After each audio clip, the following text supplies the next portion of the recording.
47, 50 வருடங்களாக கலைஞர், ஜெயலலிதா, மூப்பனார் இன்னும் பல தலைவர்களோட நெருங்கி பயணித்த செருப்பு காணும். செருப்பு வெளியில் விட்டுட்டு தான் வந்த ஞாபகம் ரூம்குள்ளே. ஒருவேளை உள்ள செருப்போட போயிட்டோமோன்னு எனக்கு தெரியாமல் மெதுவாக கதவை திறந்து இப்படி பார்த்து என்னன்னாரு. அவர் கூட தனியாக இருந்தார். ஆமாம், செருப்புன்னுட்டு டக்குன்னு பின்னால் போயிட்டேன். உடனே ஜேபிஆர் கூப்பிட்டு அவங்கள கூப்பிட்டு சொல்கிறாரு, இந்த பத்திரிகாரங்கள் முதல்ல வெளியே கூப்பிட்டு போயிடும். அவங்க 2 பேர் கீழே வந்தாங்க ஸ்டண்ட் பட்டு. முதல்ல வெளியே வாங்க. என்னங்க இன்னும் மீட்டிங் முடியல, வெளியே வாங்க. அறிவாலயம்னா சேகர் மட்டும் தான் இருக்கணும். வணக்கம். வணக்கம் சார். வணக்கம். அரசியல் பழகு அப்படின்னு ஒரு நம்மளுடைய மைக்கேம்ல ஒரு புது தொடர். அதாவது பழைய அரசியல், இன்னைக்கு இருக்கிற நம்ம வாசகர்களுக்கு பல விஷயங்கள், இன்னைக்கு இருக்கிற தலைமுறைக்கு இன்னைக்கு யார் என்ன சொல்கிறாங்க தான் நம்புகிறாங்க. ஆனால் பெரிய பெரிய தலைவர்கள் பல சாதனைகளை பண்ணிட்டு போயிருக்காங்க. அவருடைய தனிப்பட்ட வாழ்க்கையும் பார்த்தீங்கன்னா ரொம்ப அற்புதமாக இருக்கும். சில விஷயங்கள்லாம் கேட்க முடியுது. அதை யார்கிட்ட கேட்க முடியும் அப்படின்னு பார்த்தா அவங்களோட நெருங்கி பழகினவங்கள்ட்ட தான் நம்ம கேட்க முடியும். அப்போ பத்திரிகையாளராக கிட்டத்தட்ட 50 வருடத்தை நெருங்குது. 47, 50 வருடங்களாக எம்ஜிஆர், கலைஞர், ஜெயலலிதா, மூப்பனார் இன்னும் பல தலைவர்களோட நெருங்கி பயணித்த மூத்த பத்திரிகையாளர் சேகர், அறிவாலயம் சேகர் என்று அடைமொழியோடு அழைக்கப்படுகின்ற அவங்களோட நம்ம தொடர்ச்சியாக பல தலைவர்களோட அவருக்கு ஏற்பட்ட அனுபவத்தை பற்றி பேச போகிறோம். கிட்டத்தட்ட இது ஒரு ஆவணம் மாதிரி.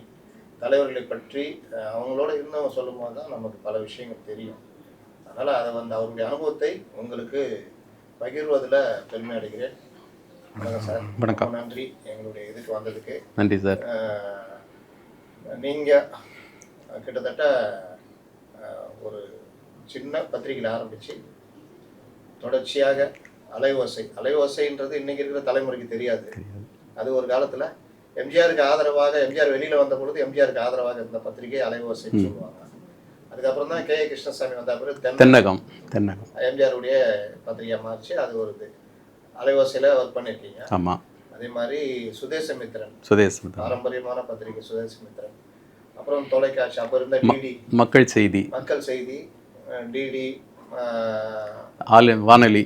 வானொலி செய்தியாளர்லாம் அப்போ ஒரு பெரிய ஒரு விஷயம். வானொலியில் அப்போல்லாம் கான்ட்ராக்ட் மாதிரி போட்டு பத்திரிகை தலைவர்களே பேட்டி கொடுப்பாங்க. இப்போ எம்ஜிஆர்லாம் இவர் சொல்கிறாரு, விஜய் சொல்கிறாரு, வானொலியில் எம்ஜிஆர் பேட்டி கொடுத்தாங்க. அது மாதிரி வானொலியிலலாம் பேட்டி, வானொலி இப்போ பெரிய பங்கு. ஆமாம். அதுக்கு பிறகு நீங்கள் தினகரனில் ஜாயின் பண்ணீங்க. தினகரன்னா இப்போ இருக்கிற தினகரன் தான் இல்லை, முதல்லையும் இருந்தேன். பழைய தினகரன்லேயும் இருந்தேன், புது தினகரன்லேயும் இருந்தேன். அப்போ கேபி கந்தசாமி ஆரம்பிச்சது. ஆமாம், அவர் தினகரன்லேயும் இருந்து இப்போ இவங்க கலாநிதி மாற இவங்க வாங்கின அப்பவும் இருந்து, அதுக்கப்புறம் இப்போ இந்த டெக்கன் கிரானிக்கல் ஒர்க் பண்ணி ஓய்வு பெற்ற பிறகு நீங்கள் டெக்கன் கிரானிக்கல் பொலிட்டிக்கல். ஆமாம். இப்போவும் உங்கள் கைகள் செய்திகளை பரப்பிக்கொண்டு. அப்போது நான் இப்போ கேட்க வர்றது என்னன்னா, எம்ஜிஆர் உங்களுடைய அனுபவங்கள் எத்தனை தலைவர்கள் நம்ம நான் பழகினதுன்னு பார்த்தா முதல்ல கம்யூனிஸ்ட் கட்சி தலைவர் கல்யாண சுந்தரம், எம்ஜிஆருடைய ஆலோசகர். ஆமாம், அவர் தான் முதல்ல. அதுக்கப்புறம் எம்ஜிஆர், அது ஒரு 2.5 வருஷம் இருக்கும். அப்புறம் ஜெயலலிதா ஒரு 1.5 வருஷம் இருக்கும். அதுக்கப்புறம் திமுக அறிவாலயம், அந்த இது திமுக செய்தி மெயினாக. பட் மற்றதுக்கும் போகிறது. அதுக்கப்புறமும் எம்ஜிஆர் அந்த உடல்நலம் இல்லாத நேரம்லாம் போய் செய்தியாளராக போய் தினகரனில் இருந்துக்கிட்டு செய்தியாளராக போயிருக்கோம். அந்த அப்போலோ மருத்துவமனையில் அனுமதிக்கப்பட்டப்பெல்லாம் அங்கே தான் போய் இரவெல்லாம் காத்து கிடப்பாங்க எல்லா செய்தியாளர்களும். அதுக்கப்புறம் இப்போ அப்படியே திமுகலே பயணித்து அப்புறம் முதலமைச்சர் அப்படி வரைக்கும். இப்போ நீங்கள் அறிவாலயம் சேகர் அப்படின்றதுக்கு நான் கேள்விப்பட்டப்போ இன்னொரு பத்திரிகையாளர் சொன்னார், தினகரன் பத்திரிகையில் நீங்கள் திமுக பீட். ஆமாம், திமுக பீட்னா நீங்கள் தான் அப்படின்னு. அந்த பீட்டுடைய இதுவாக தினகரன் கை மாறிய பொழுது பல மாற்றங்களே. ஆமாம் ஆமாம். சில பேரை எடுத்துகிட்டு புதுசாலாம் எடுத்தாங்க, அந்த ஒரு முழு வீச்சில் போகணுன்றது. அந்த மாதிரி நேரத்தில் திமுகனா அறிவாலயம்னா சேகர் தான் வரணும் அப்படின்னு கலைஞர் சொன்னதாக ஒரு. ஆமாம், அது எனக்கு அவர் நேரில் சொன்னது தெரியாது. பட் எனக்கு மேலே இருந்து அவர் எம்டி சேர்மன் சொன்னார், இவர் மட்டும் டிஸ்டர்ப் பண்ணாதீங்கன்னு சொல்லிட்டாரு அப்படின்னு சொன்னாங்க. அதுக்கப்புறம் நான் அது கடைசி வரைக்கும் அறிவாலயத்தில் தான் இருந்தேன். ஆமாம் அப்படின்னு அவர் மாற்றம். ஏன்னா நேரடியாகவே சில இதெல்லாம் கொஞ்சம் அவர் கேட்டுக்குவார். கதை நம்ம கூப்பிட்டு என்ன ஏதுன்னு எத்தனை பேர் வந்திருக்காங்க என்ன இந்த மாதிரி தகவல் கேட்பார். சிலது சில தகவல் சொன்னார்னா அதை சரியாக, அதாவது அது சரியான்னு சொல்ல முடியாது, அவர் பெரிய தலைவர். இருந்தாலும் வந்து இப்போ அந்த முக்கியமான பத்திரிக்கை எதுவும் மிஸ் ஆகியிருக்கா, அவங்களுக்கு கொடுக்கணும். இப்போ அந்த மாதிரிலாம் சில இதெல்லாம் சொல்லுவார். வைகோ பிரிஞ்சப்பெல்லாம் அவர் ரொம்ப கவனமாக, ஏன்னா அப்போல்லாம் வந்து அவருக்கு இது கிடையாது. ஒரு முறை வைகோ வந்து பிரிஞ்சு போயிட்டார். அவருக்கு வழக்கமாக புகைப்படம் எடுக்கிற ராஜேந்திரன் ஒருத்தர் அன்றைக்கி வரல. அப்போ அறிவாலயத்தில் ஒரு மாடியில் கல்யாணம், கலைஞர் பேசுகிறாரு. பேசும்போதே அவர் பார்த்துட்டார், ஃபோட்டோகிராஃபர் வரல. உடனே முடிஞ்ச உடனே கூப்பிட்டார், இப்படி வான்னார். நம்ம முன்னால் உட்காந்து எழுதிக்கிட்டு, ஃபோட்டோகிராஃபர் வரல, மாலை முரசுக்கு ஃபோட்டோ கொடுக்கணும், முரசொலிக்கும் கொடுத்துடணும் அப்படின்ட்டு போயிட்டார். நான் உடனே எங்கள் ஆஃபீஸில் சொல்லி இந்த மாதிரி கலைஞர் வந்து மாலை முரசு கொடுக்க சொன்னார். அவங்க கலைஞர் சொல்லிட்டாருன்னா சரின்னு அவசர அவசரமாக பிரிண்ட், அப்போல்லாம் பிரிண்ட்டு போட்டு கொண்டு போய் மாலை முரசில் சேர்த்தாச்சு, வந்துடுச்சு. அப்புறம் முரசொலியிலையும் அதேமாரி அது கொடுக்கலன்னு அவ்வளோதான் தொலைச்சிருப்பார். அந்த மாதிரி அவர் கவனிச்சுக்கிட்டே இருப்பார், எந்த பத்திரிக்கை வந்திருக்கு அப்படின்னு. நான் தினகரனில் வேலை செய்யும்போது அந்த அறிக்கை வாரத்தில் ஒரு நாள் தமிழ் முரசு வேலை. ஆமாம் ஆமாம். இப்போ கலைஞர் அறிக்கை வரும், அந்த அறிக்கையை சுருக்குனா அது 300 வார்த்தைகள். ஆமாம். அது எப்படியும் ஒரு 600-800 இருக்கும். ஏதாவது தப்பாக சுருக்கிட்டா கூப்பிட்டுருவாரு அப்படின்னு சொல்லுவாங்க.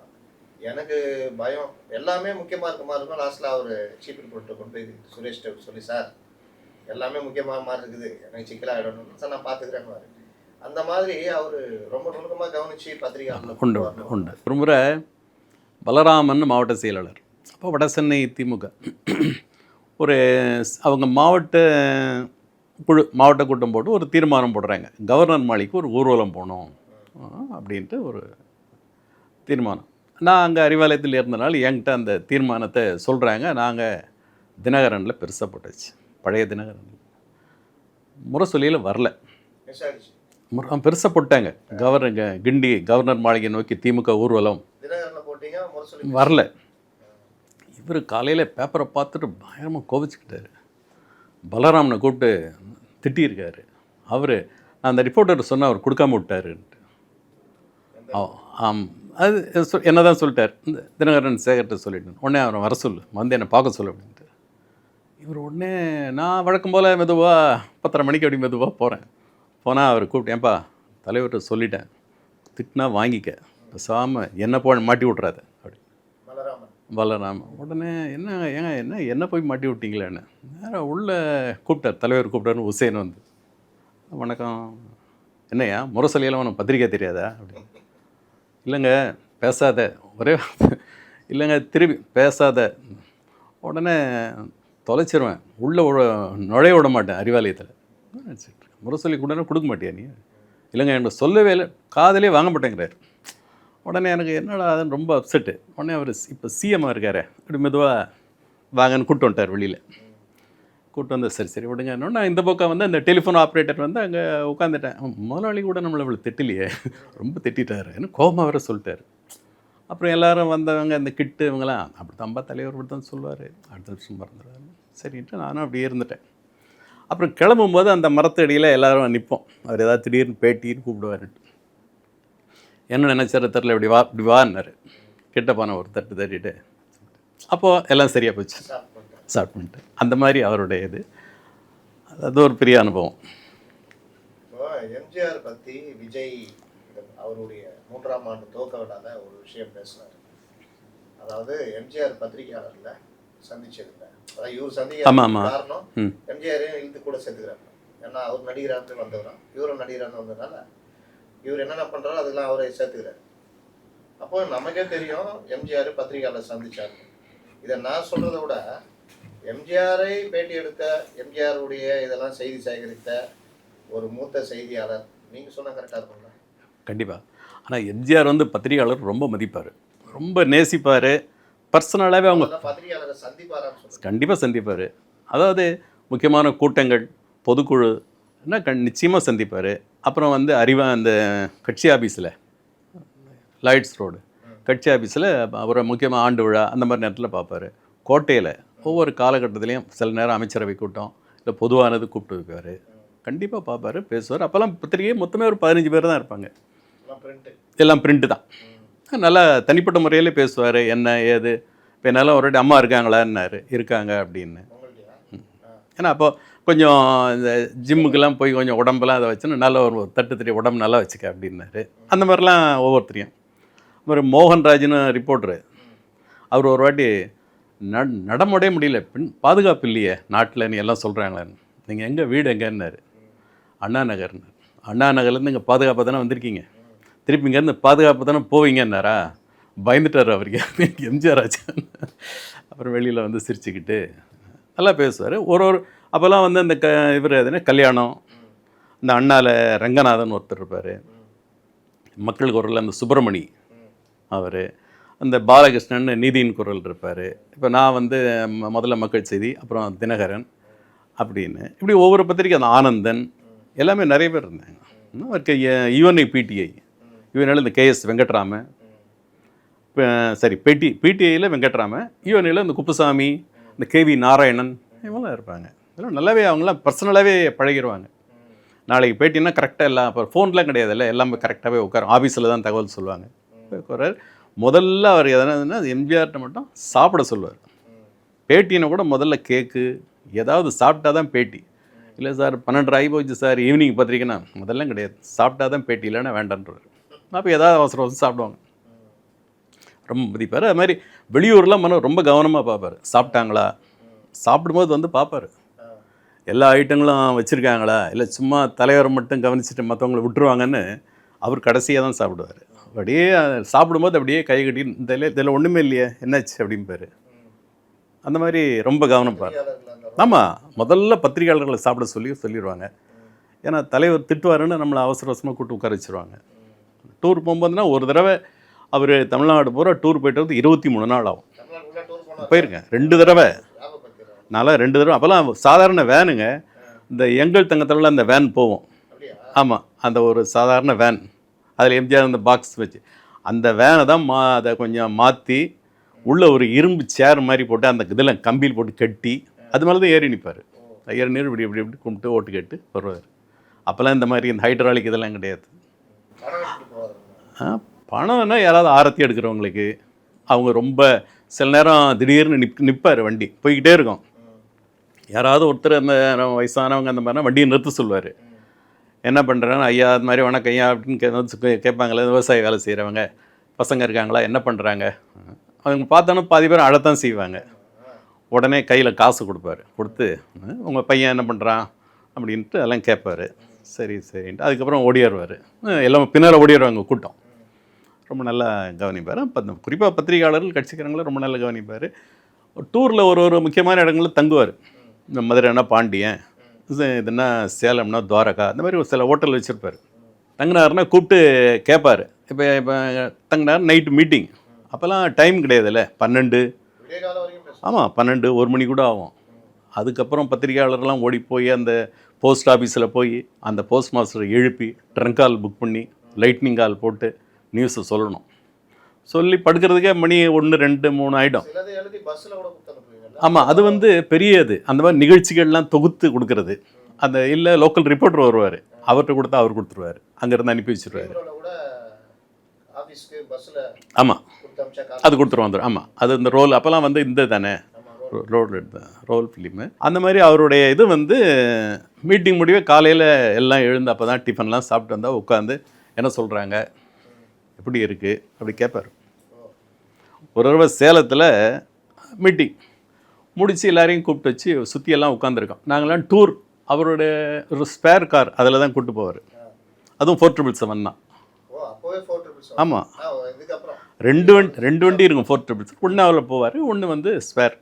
அந்த வண்டி எதாவது ப்ராப்ளம்னா இதில் போகிற மாதிரி அதில் எங்களெல்லாம் வச்சுக்குவார். அதான் நான், இந்த அண்ணா ரங்கநாதன், சுப்பிரமணி, இந்த மக்கள் குரல், நீதியின் குரல், அந்த இவர் பாலகிருஷ்ணன், அப்புறம் வந்து ஜெகதீசன், அவர் வந்து தினமணியில் இருந்தார். அப்போ அவர் வந்து ஜேபிஆர் பத்திரிக்கை. 5 பேருக்கு ஒரு கார். அப்போ உட்காந்து பேசிக்கிட்டு இருக்கார். எப்படி இருக்குன்னு, நல்லா இருக்குது தலைவரை, எங்கே சேலத்தில் ரொம்ப சரியான கூட்டம், மக்கள் வந்து காலையில் நாங்கள் வெளியில் போவோம், காலையில் போயிட்டு வரும்போது ரொம்ப ஓட்டுப்புறா ரெட்டையிலைக்கு தான் சொல்கிறாங்க உறுதியாக அப்படின்னு சிரிச்சுக்குவார். அப்படியே தலையை நல்லா சாஞ்சிக்கிட்டு அப்படி உட்காந்துக்கிட்டு பேசிக்கிட்டே இருப்பார். நான் என்ன பண்ணேன், வெளியில் வந்துட்டேன். வெளியில் வந்து பார்த்தா செருப்பு காணும். செருப்பு வெளியில் விட்டுட்டு தான் வந்த ஞாபகம் ரூம்குள்ளே. ஒருவேளை உள்ளே செருப்போட போயிட்டோமோன்னு எனக்கு தெரியாமல் மெதுவாக கதவை திறந்து இப்படி பார்த்தேன். என்னன்னாரு, ஆமாம் செருப்புன்னுட்டு டக்குன்னு பின்னால் போயிட்டேன். உடனே ஜேபிஆரை கூப்பிட்டு, அவள் ஏதோ தொலைச்சிட்டான் போல் தெரியுதை போய் பாருன்னு. அவர் உடனே பின்னால், என்னையா பண்ண, செருப்பு என்ன செருப்பை வெளியே விட்டனே காணோம், திரும்ப சைஸ் என்ன 9 வந்துடுச்சு செருப்பு. புது செருப்பு. ஷூ போடுவியா செருப்பு போடுவியா? செருப்பு தாங்க. உடனே வந்துடுச்சு புது செருப்பு. அதே மாதிரி ஊட்டி மறுநாளைக்கு ஊட்டியில் போய் பிரச்சாரம் எம்ஜிஆர். அன்னைக்கு ஈவினிங் அந்த கோயம்புத்தூரில் தங்கியிருக்க இடத்துல ஸ்வெட்டரு மஃப்ளரு நான் ஸ்வெட்டரை வச்சுருக்கேன். இன்னும் அந்த மஃப்ளர் அப்படியே இருக்குது. ஓட்ட ஓட்டையாக ஆகி போச்சு. இருந்தாலும் அதை அவர் கொடுத்தது. அவங்கவுங்க சைஸ் பார்த்து எடுத்துக்கங்க. ஏன்னா குளிர் பாவம் பத்திரிகையாளர்கள் பாதிக்கக்கூடாதுன்ட்டு. ஆமாம் ஆமாம் வாங்கி கொடுத்துட்டு நான் அது மாதிரி அங்கே வந்து அவர் ரொம்ப கவனமாக பத்திரிகையாளர்களை பார்த்துக்கிட்டே இருப்பார் அவங்களுக்கு ஏதாவதுன்னு. தூத்துக்குடியில் ஒரு தடவை தான் ஒரு கூட்டத்தில் சரியான கூட்டம். அது ஏதோ திடல் எம்ஜிஆர்னு கட்டுக்கடங்காத கூட்டம். எப்படி இப்போ விஜய்க்கெல்லாம் வருது கூட்டம் அந்த மாதிரியா? அதை விட அதிகமான கூட்டங்க. நாள் கணக்கில் காத்து கிடப்பாங்க. இந்த 3 மணி நேரம் காத்து கிடக்கிறதுக்கு இப்போ பிரச்சனை ஆயிடுதுல்ல. மாட்டு வண்டியை வச்சுக்கிட்டு நிற்பாங்க. எம்ஜிஆர் முதல்ல ஒரு காரில் பிரச்சாரம் போவார். அதுக்கு முன்னால் அந்த பிரச்சார வேன் அந்த மீட்டிங் பாயிண்டில் அந்த பிரச்சார வேனில் ஏறி பேசுவார். திரும்ப இறங்கி காரில் வந்து உட்காந்துக்குவார். அதுக்கப்புறம் என்ன ஒரு வேன் ஒன்று வரும், ஃபர்கோன்னு போட்டு அந்த வேன். அந்த வேனில் ஒரு இரும்பு கட்டிலில் ஃபிட் பண்ணியிருப்பாங்க உள்ளே. அதில் படுத்திருப்பார். இலவம் மஞ்சாக போட்டு வச்சுருப்பாங்க ஸ்ப்ரிங் கட்டில். அதில் படுத்துக்குவார். சப்போஸ் வந்து ஒரு 30 கிலோமீட்டர் 40 கிலோமீட்டர் ஊருக்கு இன்னொரு ஊர் இடைவெளின்னு வச்சுங்க. கொஞ்சம் படுத்துக்கிட்டு அப்படி ரிலாக்ஸ் ஆகி வருவார். அப்போ கூட என்ன பண்ணாங்க, மாட்டு வண்டியை குறுக்க விட்ருவாங்க. அப்போ அந்த டிரைவர் ஐயா வண்டியை குறுக்க விட்டாங்க ஐயான்னு உடனே இறங்கி தொப்பியெல்லாம் வச்சு கண்ணாடியை மாட்டிக்கிட்டு வந்து அவங்கக்கிட்ட வணக்கம் பண்ணி எல்லாம் பேசிட்டு அதுக்கப்புறம் திருப்பி ஏறுவார். முகத்தை சுளிக்கவே மாட்டார். ஏன்னா வந்து அது எலெக்ஷன் நேரம் வேறு. ஆனால் வண்டி ஸ்பீடாக போனோம், நல்லா வேகமாக ஓட்டுவார். நல்ல அந்த மாதிரி கூட இருக்கவங்கள ரொம்ப கவனிப்பார். நம்மளும் இல்லை, டிரைவரு எல்லாரையுமே.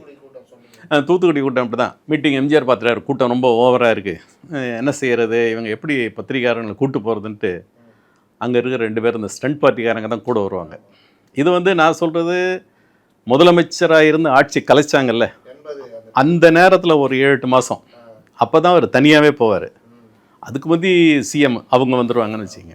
அவங்கள கூப்பிட்டு சொல்கிறாரு, இந்த பத்திரிகையாளர்கள் முதல்ல வெளியே கூப்பிட்டு போயிரு. அவங்க 2 பேர் கீழே வந்தாங்க ஸ்டண்ட் பார்ட்டி. முதல்ல வெளியே வாங்க. என்னங்க இன்னும் மீட்டிங் முடியல, வெளியே வாங்க. சரி கூப்பிட்றாருன்னு கடன்னு எங்களெல்லாம் வெளியே அந்த திடலுக்கு வெளியில் இருக்க வண்டிக்கிட்ட கூப்பிட்டு போயிட்டாங்க. போகும்போது சொல்கிறாரு, தலைவர் முடிக்க போகிறாரு, கூட்டத்தில் நீங்கள் சிக்கிக்குங்க, உங்களால் வெளியே வர முடியாது. அவர் போயிடுவார். அதனால் முதல்ல உங்களை கூப்பிட்டு போய் நீங்கள் வேன் பக்கம் போன பிறகு தான் அவர் மீட்டிங் முடிப்பார். அது வரைக்கும் பேசிகிட்டு இருப்பாருன்ட்டு அப்புறம் ஒவ்வொருத்தராக வந்து வண்டி ஏறினப்புறம் அவருக்கே சரியான கூட்டம், வெளியே வர விட முடியல. அந்த 2-3 மாலையை வச்சுக்கிட்டாரு. இந்த மாலையை வச்சு அடிக்கிறார் தொண்டர்களை. இப்படி தலைவர் அடிக்கிறார் அப்படியே ஒதுங்கி நேராக வந்து இந்த மாலையை தூக்கி போட்டு காரில் ஏறிக்கிட்டார். அது மாதிரி கூட வரவங்க இப்போ இல்லைன்னா நாங்களாம் அந்த கூட்டத்தில் வெளியே வந்திருக்க முடியாது, வெயிட் பண்ண வேண்டியிருக்கான். அப்புறம் அடுத்த பாயிண்ட்டை பிடிக்க முடியாது. அப்போ சின்ன விஷயம் கவனிப்பார். அதே மாதிரி இன்னொரு இடத்துல திருச்செந்தூரில் கேசவாதித்தன் ஒரு ஏடிஎம்கே வேட்பாளர். அவர் என்ன பண்ணார், பத்திரிகைக்காரங்க இவங்களுக்கெல்லாம் பிரியாணி வாங்கிறியா, தலைவருக்கு மட்டும் நல்ல ஸ்பெஷல் விருந்து இந்த டிஃபன் கேரியரில் வாங்கி எல்லா ஐட்டமும் நல்லா சாப்பிடுவார் எம்ஜிஆர், எல்லாரையும் சாப்பிட சொல்லுவார் அப்படின்ட்டாங்க. இவர் எம்ஜிஆர் எங்களெல்லாம் தனியாக உட்கார வச்சுட்டாங்க, பிரியாணி இலையில் வச்சு போடுறாங்க. பிரியாணி தான், அவருக்கு மட்டும் டிஃபன் கேரியர். இவர் நேராக வந்தார், உட்காந்து என்ன சாப்பிட்றீங்க எல்லாம், பிரியாணி, யாரும் சாப்பிடாதுங்க. கூப்பிட்டு முதல்ல போய் எங்கேயாவது போய் என்ன இருக்குதோ அதை வாங்கிட்டு வா அப்படின்னாரு. அப்புறம் வெளியே போகிறாங்க, வண்டியில் போகிறாங்க, இல்லைங்க கடை மூடிட்டு அதை மூடிட்டு இருக்கிறத பரோட்டா அதை வாங்கிட்டு வந்தாங்க. அப்புறம் நமக்கு சரியான திட்டு, அடியே அடித்தார். எல்லாருக்கும் ஒன்றா தானே ஒன்று பண்ண சொன்னேன் அப்படின்னுட்டு. அதாவது அடுத்தவங்களுக்கு இப்போல்லாம் என்ன பண்ணுவாங்க, இவங்களுக்கு என்ன ஏதோ சாப்பிட்டா போதும். ரொம்ப நல்லா கவனிப்பார். அது மாதிரி மூப்பனார் நல்லா கவனிப்பாருமாங்க, கூட போகிற பார்த்தீங்கன்னா காமராஜர் நல்லா கவனிப்பாருமாங்க. ஜெயலலிதா கூட உங்களுக்கு வந்து அந்த அம்மா வந்து நாங்களாம் ஒரு வாட்டி மீட்டிங் போயிட்டு வரோம். அப்போ வந்து ஏவிகே கூப்பிட்டு இந்த பத்திரிக்காரங்களெல்லாம் சாப்பிட சொல்லி அவங்கள இது பண்ணிட்டு அப்புறம் அனுப்பி வச்சுருங்க அப்படின்னு. அப்புறம் அது எங்களெல்லாம் ஆமாம் மீட்டிங், அப்புறம் வெளியில் வந்து எங்களெல்லாம் புகாரி கூப்பிட்டு போய் சாப்பிட வச்சு அப்புறம் ஆட்டோ பிடிச்சி அனுப்பிச்சி வச்சாங்க. அதெல்லாம் நல்லா. அப்படின்னால அவர் கோவப்பட்டு நிறைய படுவார். பத்திரிகையாளர்கள்ட்ட அதிகமாக கோச்சிட்டு கிடையாது, தொண்டர்கள்ட்ட ரொம்ப கோச்சிக்கிடுவார். ஒரு முறை அந்த ஈரோடு பக்கம் காரில் போகும்போது குறுக்க வந்து அந்த அப்போ மோட்டர் பைக்கு அவர் கார் முன்னால் வரான். அவன் தொண்டை ஆர்வம். இவர் சொல்லி பார்க்குறாரு, கையை காட்டுறாங்க, போ பின்னால் போனால் போகவே இல்லை. உடனே வண்டியை நிறுத்திட்டார். அவன் பக்கத்துலட்டான், ஓங்கி ஒரு அறை விட்டார். உடனே அவன் திருப்பி வண்டி போகுது, அவன் தலைவர் அடிச்சிட்டாருன்னு ஒரே. அப்புறம் சொல்லி அவனை நான் தங்கியிருக்க கெஸ்ட் ஹவுஸ்க்கு வர சொல்லுங்கள். ஆமாம். உடனே தலைவர் ஒன்று கூப்பிட்டாருன்னா இன்னும் அடிக்க போகிறாரோன்னு அவன் பயந்துக்கிட்டே கூப்பிட்டு பணம் கொடுத்து இனிமேல் அந்த மாதிரிலாம் வரக்கூடாது, உன்னை நம்பி தான் அவன் குடும்பம் இருக்குது, நீ எனக்கு ஏதாவது ஆகி போச்சுன்னா என்னைய ஆகும் திட்டி அப்புறம் அனுப்பிச்சாருமா. அந்த மாதிரி அதெல்லாம் ரொம்ப சில நேரம் கோவிச்சுக்குவார், கண்டிப்பார். நல்ல பத்திரிகை கேள்வி பதிலாம் எழுதுவார். அண்ணா பத்திரிக்கையில் கேள்வி பதிலாம் எழுதுவார். கொஞ்சம் டிஆர் ராமசாமி நல்ல க்ளோஸு, இவன் சோலை, அது மாதிரி அந்த மணியம் இதயம் பேசுகிறது. ஆமாம், அதுக்கப்புறம் இதயம் பேசுகிறது மணியன், இவங்கெல்லாம் ரொம்ப நெருக்கமாக அவர்கிட்ட இருந்தவங்க. ஆமாம், எங்களை மாதிரிலாம் அப்பப்போ பார்த்துக்கிற கேஸ் தான் அந்த மாதிரி. ஆனால் அப்படியே அடையாளம் தெரிஞ்சு வச்சு பார்த்தா சிரிக்கிறது, வணக்கம், அதெல்லாம் ரொம்ப பதிலுக்கு வணக்கம் பண்ணுவார். அவர் அங்கே வர்றாராலே இங்கே சென்ட் வாசனை வரும். அந்த சட்டசபையில் அந்த கார்னரில் நம்ம நடந்து வந்தாலே சென்ட் வாசனை வந்தால் தலைவர் வர்றாருன்னு அர்த்தம். ஒடிக்கோலன்னா ஒடிக்கோலன்னு அது எது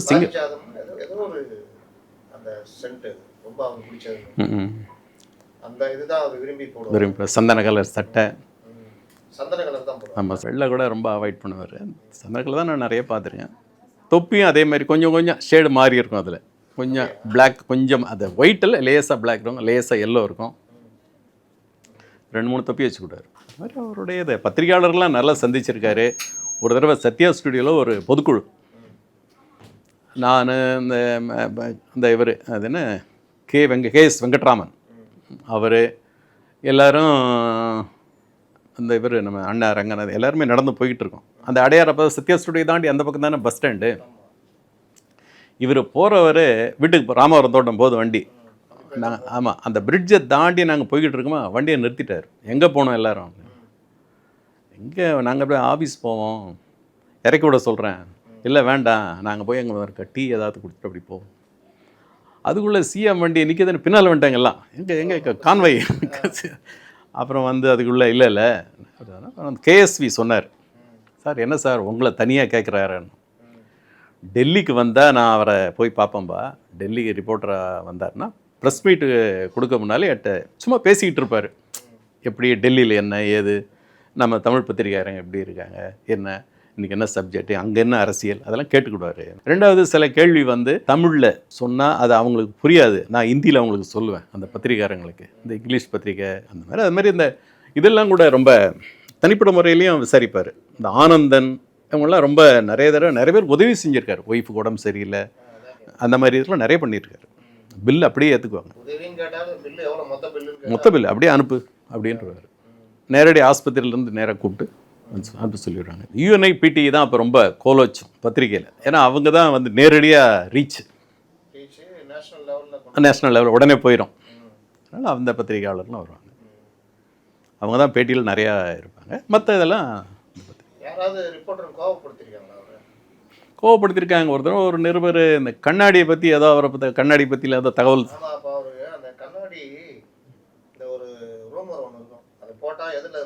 ஆமாம் தெரியாதுன்னு. அப்போது ஒருத்தர் மெதுவாக ஆரம்பித்தார், உங்கள் கண்ணாடி அப்படின்னாராம். ஒன்று கிட்ட வர சொன்னார்னு இவர் பயந்துட்டார், எங்கே அடிச்சிட போகிறாருன்னு. கிட்ட அந்த கண்ணாடி அப்படி இப்படி பிடிச்சி பாரு, ஒன்றும் இல்லை போ இந்த மாதிரி. ஆனால் உள்ளுக்குள்ளே கோபம் இருக்கும், வெளியில்.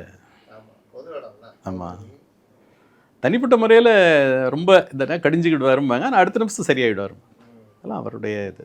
அதனால் பத்திரிகையாளர்களை சந்திக்கலன்றதெல்லாம் போய் நிறையவே சந்திச்சிருக்காரு. இப்போ டெய்லி நீங்கள் கிளம்புறீங்க, காலையில் அவர் சிஎம்மாக இருக்கவும் பார்த்துருக்கீங்க, ஆட்சி கலைச்சப்பறம் பார்த்துருக்கீங்க, அப்புறம் அவர் ரொம்ப முடியாமல் இருக்கப்போ பார்த்துருக்கீங்க.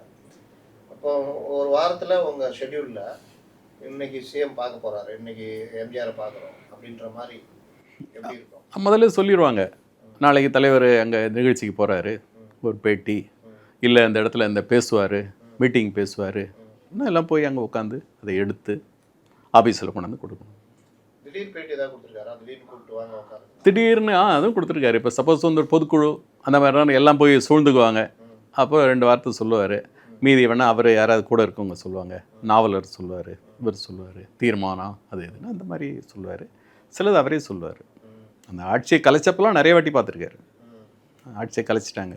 டென்ஷனாக இருந்தாலும் எப்படி இருந்தார் ஆட்சி கழிச்சு? ரொம்ப டென்ஷன். 2 நாளாக அவர் யார்கிட்டையும் சரியாக பேசவே இல்லைம்பாங்க. யாரையும் பார்க்கவும் இல்லையா. யார் போனாலும் பார்க்க முடியாதுன்றாராம். மந்திரியாக இருந்தவங்கலாம் போயிட்டு வந்துட்டாங்க. அப்போ தான் வந்து எம்கேட்ட சொன்னாங்களாம், இந்த மாதிரி தலைவர் 2 நாளாக ரொம்ப டென்ஷனாக இருக்கார், யாரையும் பார்க்க மாட்டேங்கிறாருன்னொன்னே அன்னைக்கு அடுத்த நாள் காலைல போனாராம். போய் எம்கே வந்திருக்காருன்னொன்னே சரி வர சொல்லு. இப்போ என்ன ராமச்சந்திரன், இப்போ என்ன ஆச்சு, ஏன் இப்படி இருக்கீங்க டல்லா? இல்லை நான் என்ன தப்பு பண்ணேன், ஜனங்க இந்த மாதிரி எனக்கு ஓட்டு போடலையே. ஜனங்க ஓட்டு போடலன்னு யார் சொன்னது? எல்லாம் உங்களுக்கு தான் ஓட்டு போட்டாங்க, நீங்கள் ஒன்றும் இது பண்ணாதுங்க. முதல்ல நீங்கள் வந்து இப்படி இருக்காதுங்க. நல்லா இப்போ ஒன்றும் ஆயிடலை, இதெல்லாம் ஒன்றும் தோல்வியே கிடையாது அப்படின்னு அவர் தான் முதல்ல அவர்கிட்ட பேசினாராம். நீங்கள் வெளியில் வாங்க. 37 MP ஜெயிச்சாங்களா? ஆமாம், நீங்கள் வெளியில் வாங்க, நான் என்ன தப்பு பண்ணேன்னு மக்கள்கிட்ட கேளுங்க, அது போதும். மக்கள் இனிமேல் எப்படி என்ன ஏற்றுக்குவாங்க? இந்த மாதிரி இவ்வளோ பெரிய தோல்வியை கொடுத்துட்டாங்க, கண்டிப்பாக ஏற்றுக்குவாங்க. யாரும் உங்களுக்கு இந்த மாதிரி வேணும்னு இது பண்ணலை அப்படின்னு எம்ஜிஆர் கொஞ்சம் நம்பிக்கை வந்துட்டு அப்புறம் தான் ஒரு மீட்டிங் போட்டு நான் என்ன தவறு செய்தேன் இதான் கேட்டார். ஆமாம், நான் எனக்கு பிள்ளையா குட்டியா, நான் ஏன் ஊழல் செய்யணும், நான் என்ன தப்பு பண்ணேன், எனக்கு ஏன் அது பெரிய அளவில் பற்றிக்கிட்டு. பால்டிகா பல்கேரியா கப்பல் ஊழல் அதெல்லாம் அந்த நேரம் அவருக்கு மேலே வந்தது, எரிசாராய ஊழல்னு.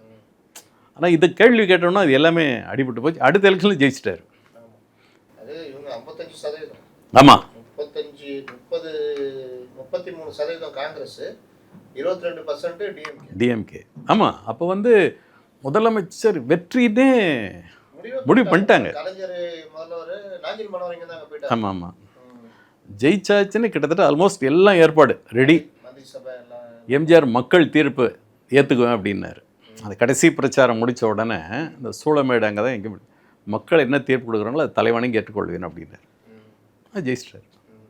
இத்தனைக்கும் இவர் பக்கம் சரியான கூட்டணியே கிடையாது. அப்போ சின்ன சின்ன கட்சி தான்.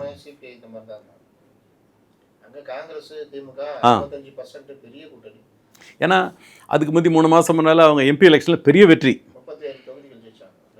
2 தான். ஒன்று வட சென்னை, இன்னொன்று சிவகாசியா ஏதோ ஒன்று. 2 ஆமாம், கொஞ்சம் பேர் போனாங்க எம்ஜிஆரோட. ஆமாம், நிறைய பேர் போனாங்க. கொஞ்சம் அந்த நேரம் என்ன ஆச்சு, ஏன்னா எம்ஜிஆர் அது வரைக்கும் தோல்வியே காணாத வரல, அவ்வளோதான் அவர் அப்படின்னு. ஆனால் அதுக்கப்புறம் அந்த தோல்வி முடிஞ்சதுக்கப்புறம் ஒரு எலெக்ஷன் டூர், அந்த 80 தானே அவர் ஆட்சிக்கு வர்றாரு. அப்போது கார் ஏறும்போது சொல்கிறாரு, ஜெயிச்சா கோட்டை, தோத்தா கோடம்பாக்கம். ஆமாம் ஆமாம், நடிக்காத முடிவு பண்ணி சொல்லி சிரிச்சுக்கிட்டு வண்டியில் ஏறினாரும்பாங்க. நல்லா இருந்தது. அப்போ பணமும் இல்லை அவர்கிட்ட. பணம் இல்லாமல் கடன்லாம் வாங்கினார், தோட்டத்து மேலே கடன் வாங்கினார், ஸ்டுடியோ மேலே கடன் வாங்கினாரும்பாங்க. ஆமாம், அது முதல்ல ஒரு வாட்டி ஏதோ ஆச்சு, அதுக்கப்புறம் இது பண்ணாங்க. இது வந்து ஏதோ பெரிய அளவில் கடனை வாங்கி ஒவ்வொரு தொகுதிக்கும் வந்தவுடனே பணம் கொடுப்பாருங்க. அந்த வேட்பாளரை கூப்பிட்டு 10,000 ரூபாய் என்ன தெரில, அப்போ அந்த ரேஞ்ச் ஒரு அமௌண்ட்டு கொடுத்து எப்படி இருக்குது என்ன ஏதுன்னு கேட்பார். தொகுதி தேவைப்பட்டால் இன்னும் கொஞ்சம் பணம் கொடுப்பாரு. அப்போ அவ்வளோதான் இருக்கும். பணம் கொடுப்பாரு. கொடுத்து தேர்தலில் ஃபுல்லாக அப்போல்லாம் பத்திரிகையாளர்கள் நாங்கள் மதுரையில் பாண்டியன் ஹோட்டலில் தங்கியிருக்கோம். தங்கி இருந்து அடுத்த நாள் காலையில் தலைவர் வந்து ட்ரெயின்லேயே போகலான்ட்டார். அந்த பெரிய அது ஒரு இது மாதிரி இருக்குமே சலூன், அதில் போயிடலாம் அப்படின்னு எல்லாம் ரெடி பண்ணி மறுநாள் காலையில் காலையில் ஃபோன் பண்ணுறாரு, நீங்கள் வந்தால் தான் நான் ஜெயிக்கணும், இல்லைன்னா ஜெயிக்க முடியாது, நீங்கள் கண்டிப்பாக வாங்கணுன்னு. அப்புறம் எம்ஜிஆர் ஃப்ளைட்டை பிடிச்சி வந்துட்டார்.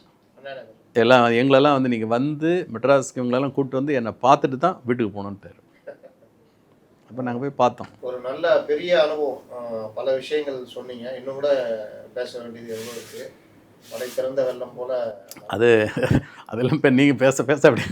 அதனால் நம்ம தொடர்ந்து பல தலைவர்களை பற்றி, குறிப்பாக நீங்கள் அதிக காலம் பயணித்தது கலைஞர். ஆமாம், கண்டிப்பாக. ப்ளஸ் இப்போதைய முதல்வர் ஸ்டாலின், அவர் குழந்தை மாதிரி. ஆமாம்.